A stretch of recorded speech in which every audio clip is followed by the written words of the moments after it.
এই বাংলাদেশে যদি দুর্নীতির লাগাম টেনে ধরতে পারে তাহলে একমাত্র বাংলাদেশ জাতীয়তাবাদী দলই পক্ষেই সেটা সম্ভব।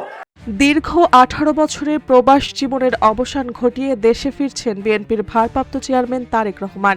আগামী 25 ডিসেম্বর লন্ডন থেকে ঢাকায় তার ফেরার কথা জানিয়েছেন দলের মহাসচিব মির্জা ফখরুল ইসলাম আলমগীর।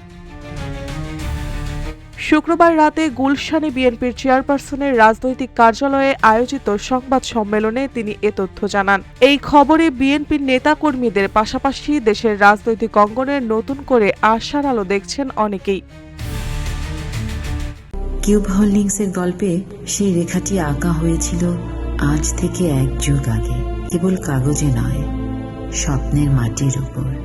শব্দ নয়, কেবল নকশাই আমাদের ভাষা। Cube holdings limited.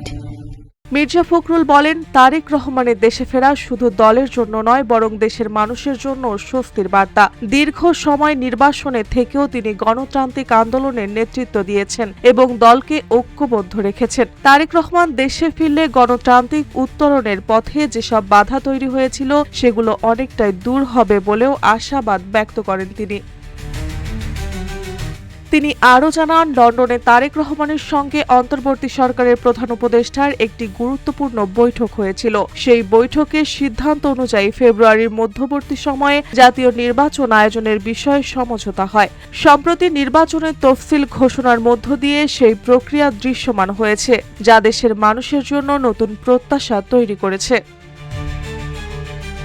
সংবাদ সম্মেলনে সাংবাদিকদের প্রতি আহ্বান জানিয়ে বিএনপির মহাসচিব মির্জা ফখরুল ইসলাম আলমগীর বলেন, তারেক রহমানের দেশে ফেরা যেন শান্তিপূর্ণ ও সুশৃঙ্খলভাবে সম্পূর্ণ হয় সে বিষয়ে সবার সহযোগিতা প্রয়োজন।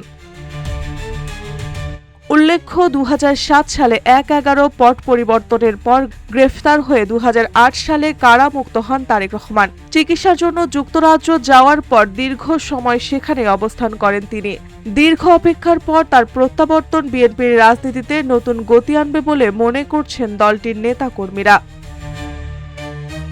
মার্জিয়া মৌ, রূপালী বাংলাদেশ।